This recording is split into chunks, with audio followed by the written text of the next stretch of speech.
Running Sentences presents Tangled in a Criminal World, Part 5.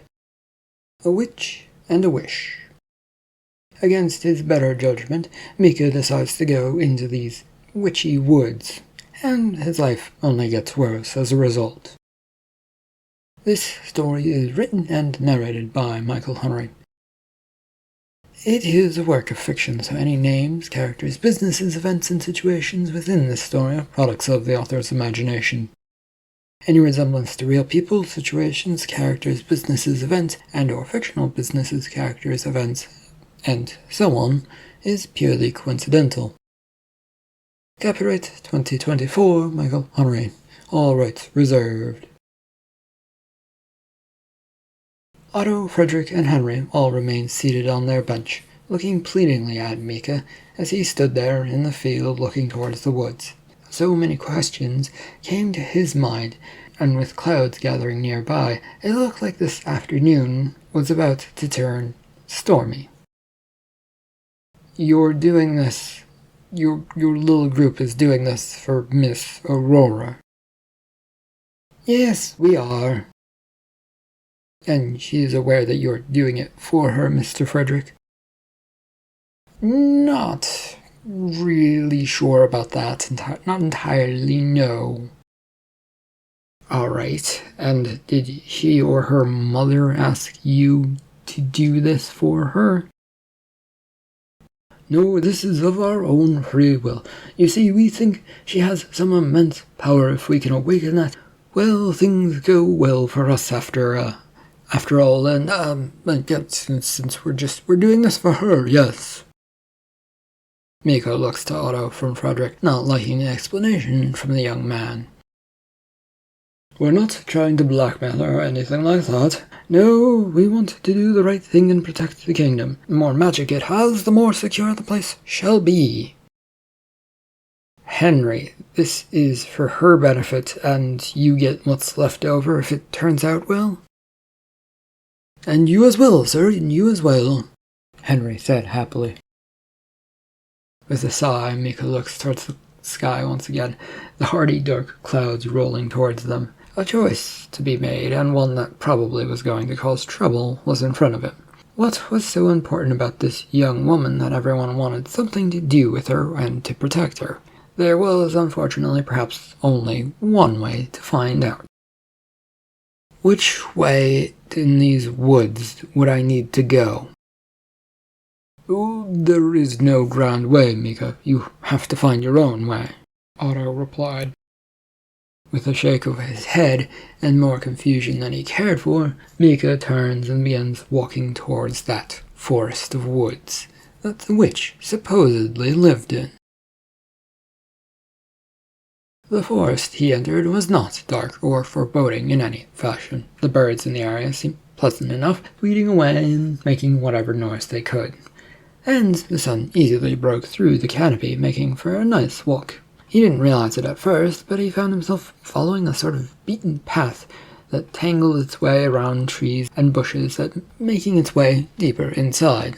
The more he looked and thought about leaving the path, the less the idea appealed to him. I told you we would meet again. The voice echoes about the woods and made Micha come to an abrupt stop. He looks for the voice and where it might be coming from, but of course spots nothing. It did sound familiar. Are you the lady from the room who saw me through that test? Good, you remember me. What brings you out here? A request from 3 idiots to get some herbs. What are they seeking in particular, and why would they not come themselves? They said that the Witch of the Woods didn't like those without magic. I don't know if I do or don't have such things, but they apparently don't, or if they do, it isn't strong enough to be considered good enough. I think they're seeking grassroot, trident, and merry thyme or something like that, Micha said with a shrug. Things to improve one's power, and it is selfless that they seek it. They claim that it's for somebody else. I don't know if I trust that. but they said they wanted it for a young woman. A cloud of mist begins swirling before him, and then took a bit of a shape, female almost, that now stood before him. Most unusual. I don't know if that is trustworthy or not. Like I said, probably not. Are you the witch or are you someone else? I happen to live in these woods and work in the castle, but I am no witch. If you want, I can lead you to her, this voice proclaimed. He looked over the wisps of smoke, but unable to decipher anything from it, let alone a face. He shrugs. There would have to be a deal of some sort that he would have to make for that to work. To be honest, he wasn't sure he wanted to make any more deals. What would it cost? Straight to the point, I see. Yeah, I want to get this over with, so what are you asking in return for this help? What if I said I wasn't seeking anything? Micha looked her over once again, up and down, and then left to right. I wouldn't believe you. He starts marching through the woods once more, following the path he was on, a smoky figure following not too far behind. You should trust more. Where I grew up, that wasn't a great idea. It would lead to trouble since everyone was out for themselves. The same appears to be the case in this castle here. True enough. Still, you need those that you can trust if you want to survive without too many enemies. I'll keep that in mind. The smoky figure soon vanished from sight. The winding path through these woods began to clear, and he soon found himself in front of a little cottage. It was hidden among the brush and trees, almost invisible, but there, just in sight, but almost hidden. Micha glanced about and noted the wisps of the smoky lady were now completely gone, even though he was sure she was sort of following him anyway. All that and you vanished on me in a second, he said to himself. The door to the cottage flew open as he stepped towards it, and he looked surprised at the sudden noise. He had expected someone to come storming out after all that noise, but no one did. Hello? He came closer to the door, trying to peer in without getting too close. His sense of danger and worry were itching at the back of his neck, uncomfortably so. What he could see looked like a normal-looking space, with a fire going and a sitting space, the one that was filled with jars on shelves. Does the witch live here? He called out. What do you want? The voice sounded like it was far back in the cottage, not near to the door. I came here to see a witch about some herbs that associates of mine are seeking. In a heartbeat, the figure of a young woman stood before him, looking him over with narrowed eyes. In response, Micha looked her over in her simple dress and red hair that spilled all over the place, though it was also placed under a jaunty, pointed black hat. Why would you come here and not them? It's said that the witch here doesn't like those who don't have magic. I'm merely going along to see what happens, and I'm unsure if I have magic or not. Are you the witch, and can I come in? She looked at him funny, shaking her head and then making the hat bobble a bit. Annoyed by that fact, she rips it off her head and tosses it to the side. That may be true, but it doesn't explain what you are after. You didn't ask for that, he replied. But now I am, and I want it, so explain. The herbs thereafter, they claim, will help awaken magical powers within a person. They want to help a young woman wake up her powers, and they're promising to leave me alone, so that's what I'm after. The more he said, the less he liked what he was saying. A feeling of deep embarrassment rolled over him as this really wasn't something one should be admitting to. It made him look rather... well, the word was escaping him for the moment. You came here for that. I have a lot going on and just arrived here.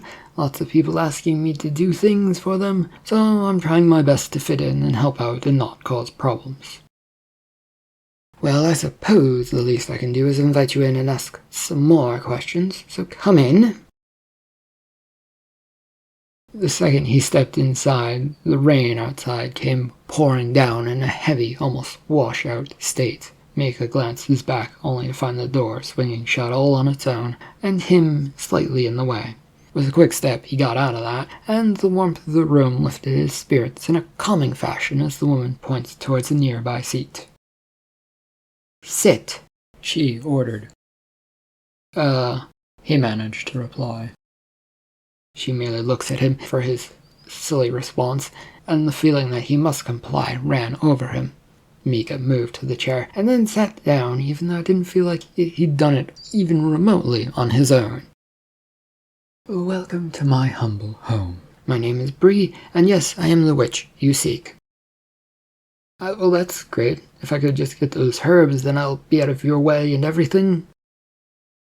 The lady had gone over to one of the shelves, grabbing and pulling at a bottle of liquid that came off the shelf rather easily. Then she came over to him, handing it over. With a glance at it, Micha takes it, wondering what he's supposed to do with it, or if that was herbs he needed, or what this was. "Do you trust these folks who sent you on this mission?" Bree asked. "No, I don't, but I promised to help a young lady who they claim to want to help, so..."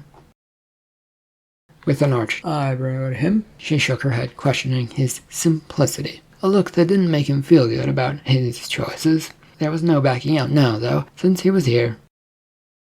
"And what will this lady do with this awakened power?" "I don't know. Maybe take over, maybe nothing. She is, as far as I'm aware, uninformed of any of this plan." "And now you're dragging the king and queen's witch into this mess?" Micha had to pause at that, look her in the eyes, frown, blush a bit, and realize he'd probably walked into a mess. "I hadn't considered it, but yes." She frowned in response.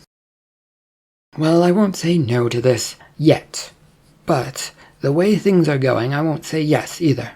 First, you must prove that you have the right to be here," Bree said. "You mean prove I have magic?"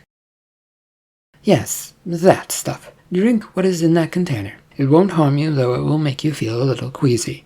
Probably." "What is it?" "Well, at least you're smart enough to question some things. It helps divine if you have that magic in you." She nods and sits down across from him and watches for a moment as he looks at the bottle. He really didn't like the idea of swallowing it, and just to divine if he had magic, it didn't look good, and it was sloshing about the place. However, it was too late to stop now, so he tips the glass back and took a sip. "All of it, please." With some slowness, since despite its appearance, the liquid was thick, he began sipping away. It took more than a few of those sips to get it all down, and he fought back a burp once he was done. Then he sat there waiting for this weirdness or queasiness to occur. "So, he asked. "It might take a minute. Be calm, be patient." "And should I expect anything fancy? To see, I mean, I know you said it would make me feel weird, but visually, should I be on the lookout for something? I would like to be aware of what's going to happen to me." "It will only take a few moments, and you won't see anything." "Great. And if I pass this little test, what do I get?" "To chat more about how things are going." You want to chat about things I don't understand?" She nods and sat up, eyes flashing at him for a moment with concern. It was there for a flash of a moment, then gone, but she did not sit back down in her chair. "How are you feeling?" Perfectly fine. Nothing the matter with me that I can tell. I don't really feel anything. Do you see something wrong?" There was a pause which he didn't particularly like, since she appeared to be looking for some words. It was not the stuff to inspire confidence, and he wished she'd just answer already. You do have magic, I see. I sense a but in there, Micha said. What is your name? She asked back. Rexon, sorry. My name is Rexon. Yeah, that's just what I go by. It's the name given to me by one of the lords. Apologies. Right. Anyway, what you're showing isn't what most people have for magic. The way the potion is supposed to act is that it emits an aura for those who have magic. It gives a glow and the element type that one has some control over. Air, wind, etc. and so on. You get the point? So you're saying I don't have that, but I do have magic. I'm saying I'm not sure which type of magic you have. The potion only shows an aura, but in your case it's not one that is clearly defined. You've gone through the test, correct? The one with the weird voice lady in the round room? Yes, I got forced into it and came out of it in a few minutes, which is good apparently. She nods her head and twists to look at some of her other bottles that were on the nearby shelves. Slowly she rises, moving over to it and looking for something and moving things out of the way. It can be. Sometimes it's actually a bad thing to go through too quickly.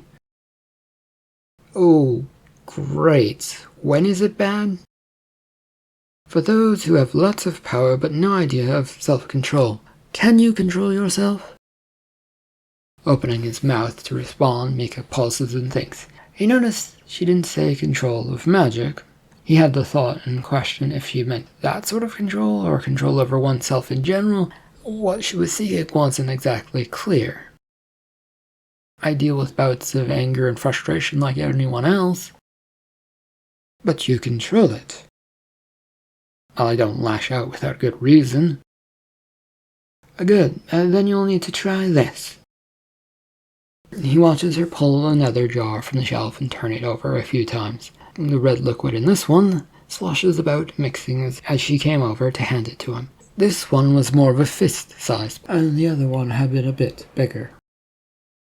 And what will this one do to me? Make me angry or something? Well, it might. This potion is a stronger version of the one you just took previously. It has more severe side effects, but will give a much better idea of what you are. And you need this in order to give me the herbs I require to awaken those powers in that lady? You will give me what I want if I do this, right? A small, if somewhat cruel-looking smile plays across her lips. Sure. That's the least assuring sure I've heard in a while. You've heard many, she asked in response. A couple days around this place and living on the streets, it seems like that is the word that everyone uses to agree with one another without actually agreeing. The smile actually brightens for a moment before she drops into a serious expression. Drink that, please. Taking the jar in his hands, he uncaps it and looks to the stuff inside. This red liquid does not look friendly, to say the least, and was even bubbling now that the air was reaching it. Micha frowns at the liquid, wondering what was going to happen to him this time. Nothing good was the obvious answer, but he'd already committed, and if he got herbs and got everyone to leave him alone, it might be worth it. Bottoms up, Micha said with a sigh. The potion or mixture or whatever concoction this was hit the back of his throat with a fiery spasm. For a moment, it felt like his soul was being thrown out of his body and he could see the back of his head, only for everything to come rushing back and look right in the moment. Ow!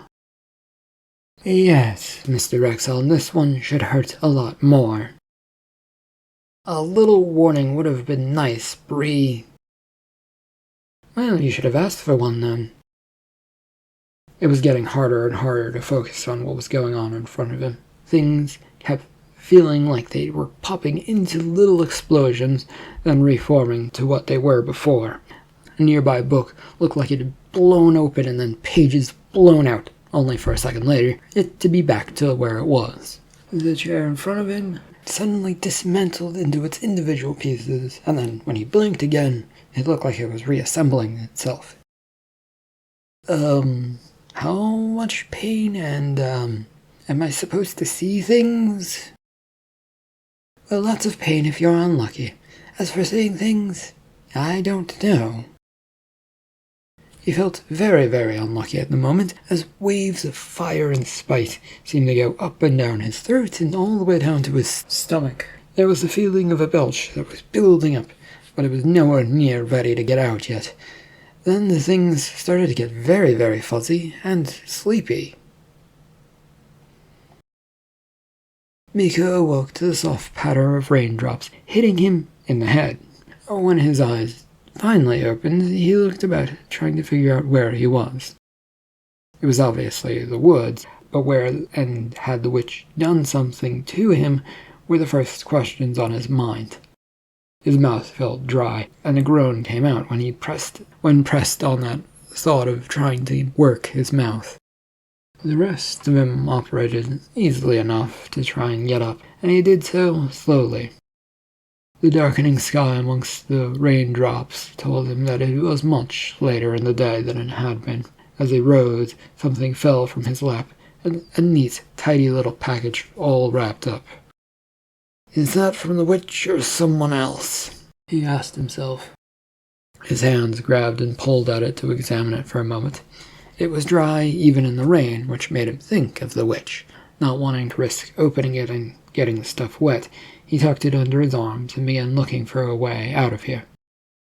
"Need some help?" "Oh, great," the mysterious voice again. "If you could point me a way out of here." "Now you're willing to accept my help?" "No, just testing you to see if you wanted something out of this, since it seems like you seem to deal in deals." He took a few steps to his right, not trying to get away from this voice. Rather, it was trying to test his body to make sure it still really was working. The steps went fine, but he didn't take any more in case he was going the wrong way. Who knew whether the voice might correct him for free or not? "I do not only deal in deals." "Well, that's good to know." He carried on, walking away, deciding it was better to take his chances. The rain had carried on, ignoring and drenching Micha as he went. The package was fine. He was sopping wet. A couple of wrong directions and missteps had been taking him away from where he wanted to go. Eventually it was all sorted, and he found himself back in the field, heading towards the castle. The three other gentlemen from before were nowhere to be seen. Of course they're gone, and this whole thing was probably a trap to get rid of me. Micha grumbled to himself as he carried on towards the castle. It didn't take much effort to get back to his room, exhaustion setting in as he got inside. It was, thankfully, quiet, and no one barged into his life at that moment. He dropped the package onto his bed and looked it over once again. Well, I hope the herbs requested are in there, but it is a box-like shape, so who knows? He took the moment to sneeze and feel the effects of the rain-soaked clothes he was still in. The debate of opening the box would have to wait, since he really needed a bath, warm one, hot one even, and some good food. Taking a step towards the door, though, he stopped since there wasn't much of a lock on it. If he left these items here, and someone came by to see him, like those three idiots, they might just take it. And then, of course, there was nowhere to hide the box in the first place that he knew of. Grand, just grand. I'm stuck in a situation of not trusting anyone again since who is there to trust? With a glance all around and getting down on his hands and knees to make sure that under the bed wasn't an option, Micha sighed. No great place to put the box, he muttered to himself. A sharp knock on the door made him jump and spin about to face it. Yes, who is it? There was no response, and he barely caught sight of something being slipped under the door. It was a piece of paper that had slid under it, and it just sat there. The door didn't open and nothing else was happening, so Micha decided to wait just that moment more to see if it would open or not. When it didn't, he went over and picked up the note, unfolding it to read it out loud. Your presence is requested at once by the king and queen, as you are, and quick.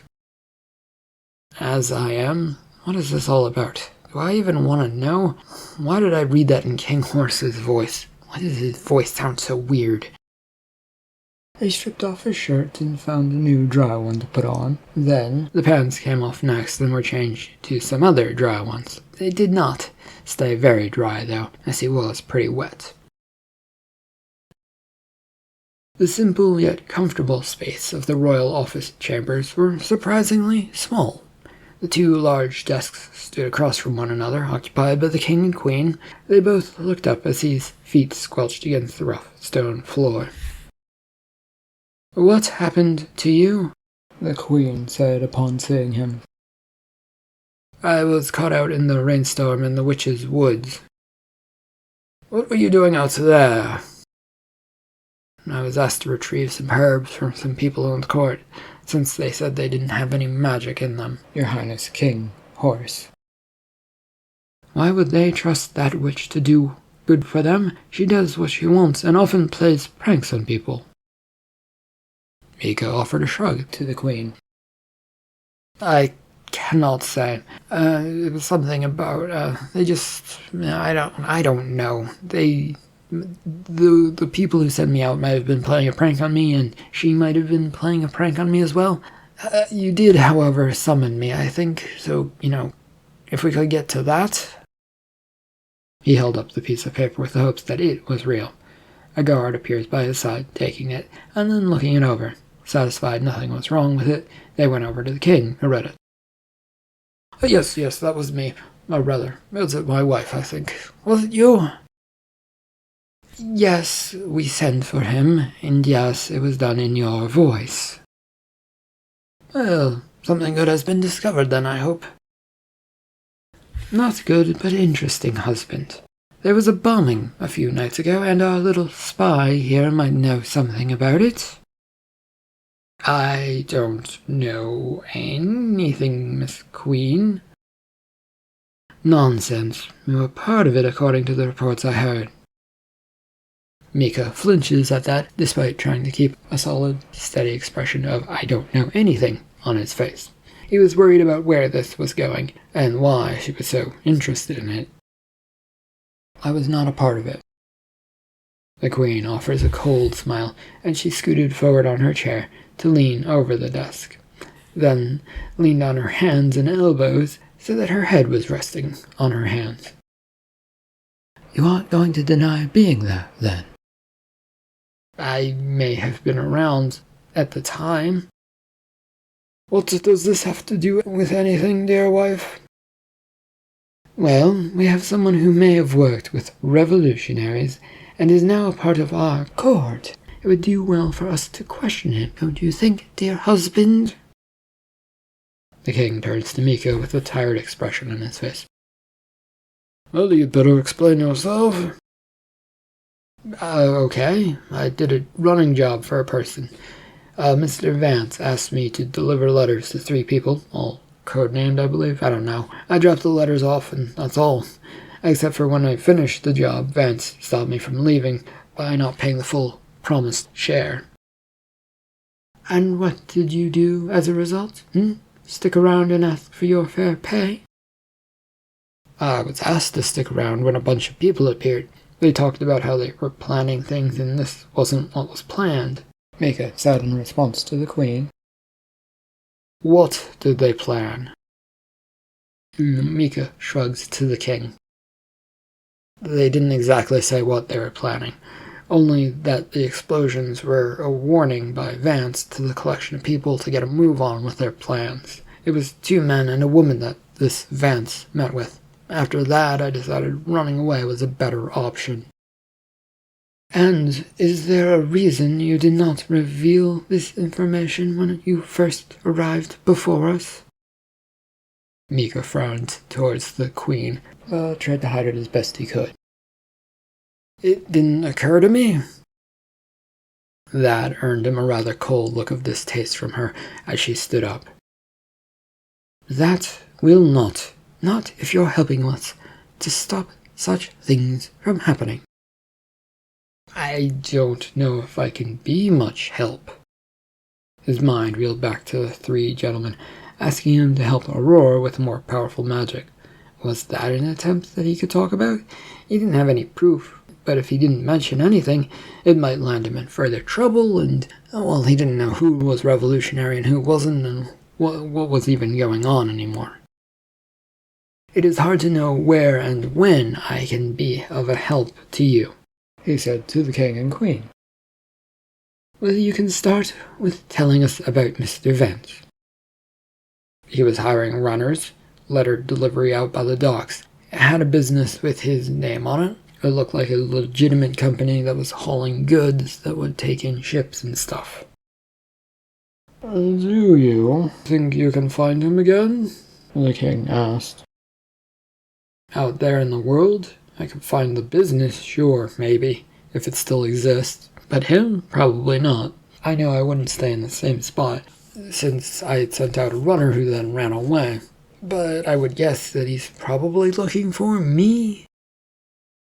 And if he were in the castle for a celebration, do you think you might be able to get to him then? The queen asked. But I guess, but you run the same risk of him finding me? Do you want me to put myself out there to be found? Is that what you're asking of me? There was a nod yes from her, and Micha's stomach sank. He was already way out here, all on his own, and there was no chance of this ending well for him, or anyone else for that matter. Do you think you can do it? The queen said as she leaned towards him. Nope. Why is that a problem for you? King, it puts me in danger, and I'd rather not be in that sort of situation. All I was here to do was listen to things. Now you're asking more of me and want me to put myself in danger? We all must make sacrifices like the little journey you made to see the witch, to get something you wished for. I did that because I wanted peace and quiet. This is something more than I think I can handle. There was a moment, a silence, as the queen and king studied him for more than a few moments. Neither moved about, waiting for him to say something more that would move them. Micha frowned, trying to think of anything that would move them to his position. Can we at least compromise? He asked the royals. Well, that is up to the queen. What do you say to our dear little spy Rexon getting a compromise? I thought you were king. Don't you make all of the choices, sir? Micha's mutterings brought sharp stares from both of them. What was that? Just your husband is giving you a lot of leeway? I thought he was in control. I thought he was the one with power here. She took a sharp step towards him, then stopped herself with a little foot stomp. This was not going well, but he hadn't been able to stop his mouth. Twice in a row. These people, though, were merely using him for whatever, as if they cared about him, and now they wanted him to properly know who was in power. Refrain from that kind of talk. Yes, Queen, I can do that if you can compromise on the situation you want to throw me in with no safety lines. We can at least talk about it. There are, however, no guarantees about things. Yes, as my husband says, no guarantees. What are you requesting? Well, it's a bit of safety, my queen, my king, as assurances that I won't be allowed to leave the castle with Mr. Vance taking me away. Please? That would be rather hard to do. We don't want people to know that you're working for us, the king said, and then the queen piped in. It would be difficult to do, but we can track you to see where he takes you if you do leave the castle. That is, of course, if he kidnaps you, maybe. Would that suffice for you? Well, not really, no. They probably can easily lose the guards who are tracking and following me. Oh, what about a magical tracker then? You won't be able to remove that so easily. Would that make you happier about this? Potentially, King, but I still need clarification on what exactly you want from me. What would I do if I ran into him? Well, information on what he is up to, and why he bombed 3 places in our fair city, and if he's revolutionary, I suppose. Micha fixes a stare towards the Queen to see if she hears how silly that potentially sounds. There is no way that things would be that simple and the man would just tell him everything about his plans. Why would he tell me anything? The Queen was getting ready to say something, but stops herself and thinks for a moment, in the end biting her lip and looking to her husband. Fools and braggarts love to reveal things. Probably not street-smart ones who are planning bigger things, Micha countered. And yet he allowed you to hear and see things, as if he was up to something, as if he wanted to be spotted and known. That Micha could not deny, as much as he wanted to do so. There was nothing he could say that would convince anyone else either. They had this idea of a story in their heads, and that was what was going to be. I did run away, so he might not like that aspect and tell me things as a result of that, but I doubt it. Well, you'll just have to make it up to him then. See what you can get out of him, King Horus announced. Yes, you have to do your part for our kingdom. Having never felt much of a part of a kingdom in the first place, this only made Micha frown. You need to do this for us, the king added when he saw the troubled expression on Micha's face. Unsure if that was entirely true, Micha found himself trying to figure out what the king was getting out of this, and whether the Queen was getting anything out of this. The obvious was information, but the way he and his wife were acting, there might be something more here. Then you'll need to do better than saying you'll place a magic tracker on me. I don't want to be put in too much danger, or any danger at all. Not even for the betterment of our country? Queen, it's a place that has given me very little in my time around here, and it seems to always want to threaten to take me away. Are you saying that you're not from our great land? The king's interruption was most unwelcome to getting to his own point. However, he could also see how his words were coming out now, and that he had to think about them. No, King, I am from here, but I have never had much pleasure in calling this place home. Then what is your problem? Assurances about safety, Queen, namely mine. I don't like going into danger without something to back me up beyond a tracking thing, magic or otherwise. The king sat back in his chair as the Queen paced about a bit, both mulling and thinking things over for the moment. But you're at least willing to think about at least trying to do this? I'm willing to think on it, but there has to be some sort of greater reward for this.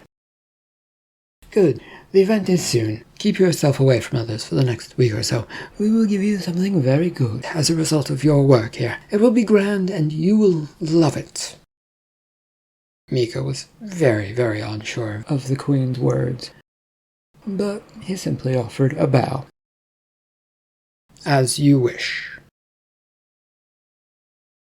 End of Part 5 of Tangled in a Criminal World. Thank you for listening.